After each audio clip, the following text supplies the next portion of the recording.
Ghostbusters! It's spooky season! It was required! Hi guys, it's Leanne and I am here today to share with you my Readathon TBR for the most exciting readathon I have taken part in such a long time. It is the Books in the Freezer Readathon. Books in the Freezer is my favourite podcast ever that exists anywhere, except for my own.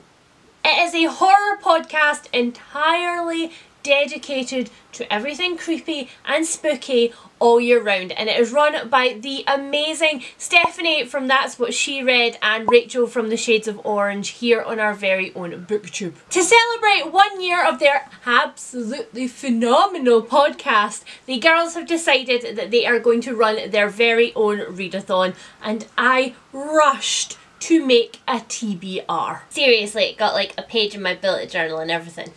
The readathon is taking place from the 1st of October to the 14th of October, and the readathon has 5 challenges. So I am going to share with you what books I am going to be enjoying throughout this spooky period. The first challenge is to read a book by a female author. The girls are amazing at promoting the really underrated world of female horror, and for this one I have picked I Call Upon Thee by Anya Alborn. This one has 2 advantages. One is my first Anya Alborn and I am extremely excited about it, and 2, it's actually a novella and not a full-length novel. Also, it's about creepy ghosts, which, you know, is my horror kink. This one is about Maggie Olsen, who had a perfectly normal childhood until one day she walked home through a graveyard and brought something back with her. Now she has been away from her home for 3 years, a place that she decided she was personally haunting, but a family tragedy drags her back to the sweltering savannah heat,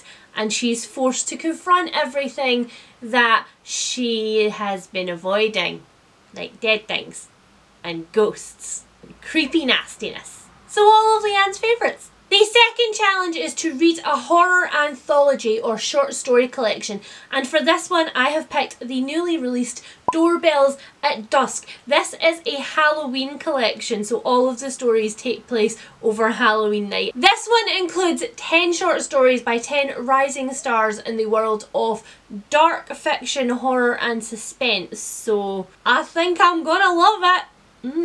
The third challenge is to read a horror novel by or featuring a person who identifies as either a person of colour or as someone on the LGBTQIA++ spectrum, and for that one I have a bit of an odd choice. I'm going to be reading There's Someone in Your House by Stephanie Perkins. This is a YA horror/thriller that I have had on my shelf for such a long time, and this is the perfect excuse to knock it off of my TBR. So it's either going to be great or it's going to be aggressively mediocre, and I will let you know when I have read it. You know you can count on me for an honest opinion. This is about Makani Young. She is a young woman who feels like she has left her dark and creepy past behind her in Hawaii. She has now moved in with her grandmother in a unfortunately landlocked Nebraska, and she has started to make friends, and she's even falling for a boy. Then students around her start to die in horrible and grotesque ways,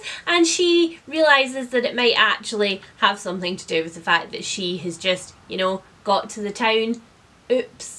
Also, by this point in my TBR, you may have noticed that there is a strategy going on, and I have picked very small novels, and that's because if I finish all of the novels on this TBR, I am going to do a second set in the second week of the readathon. I am a horror overachiever.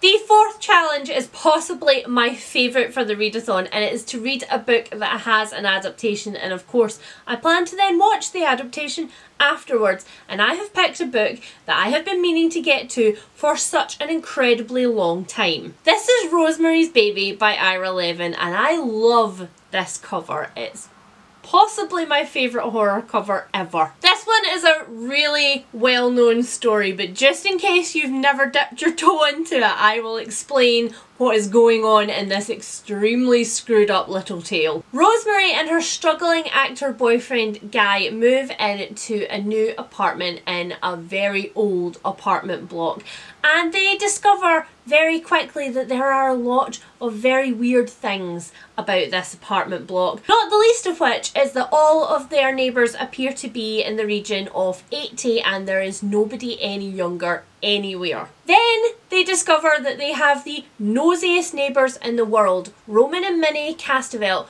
begin to obsess about them. They come over all the time. There are really odd noises from their apartment, but despite all of this, her wonderful husband Guy decides that they're great and wants to spend time with them. Then Guy lands a role somewhere that takes him far away from their apartment, and Rosemary discovers that she's pregnant. So their neighbours say, "Don't worry, we'll look after Rosemary while she's pregnant. We'll really look after her quite a lot, all the time." And then we start to get all of the truths about this apartment block. I am so freaking excited. Rosemary's Baby was possibly the first movie that I ever watched that was true, honest horror, and it scarred me for life in the best way. Bring it on. The last challenge on the list is to read a book that was recommended on the podcast.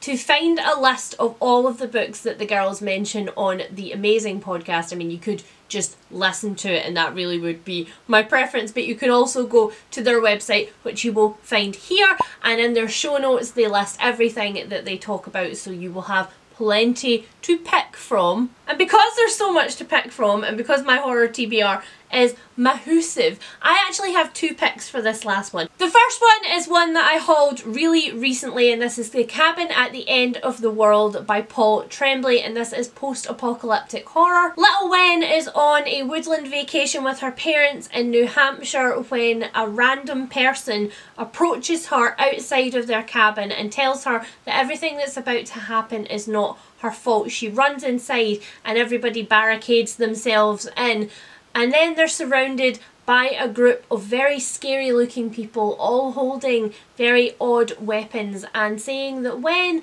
is the only person that can actually save the world, but in order to do that she has to come outside. Creepy as all hell, maybe even features hell. Give me it now.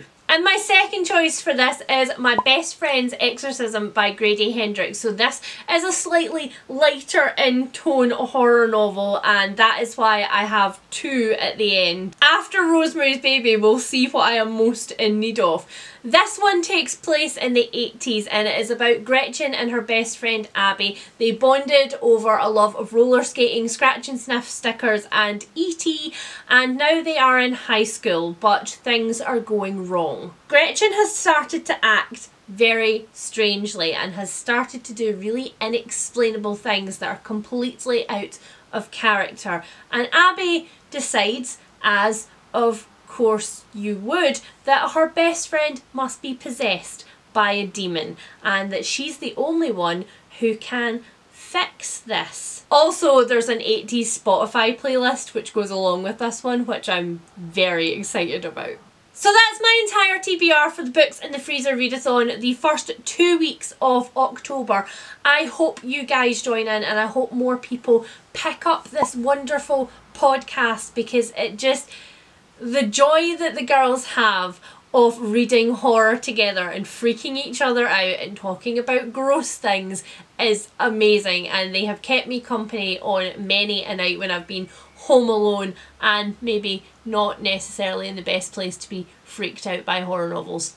Also, obviously, check out their YouTube channels because they're spectacular. The girls read a wide range of dark and creepy things. Everything will be linked below, just go and look at it. And I of course will be back very soon with my Stack It TBR for the rest of the month, so stay tuned. I will speak to you guys very soon. Bye!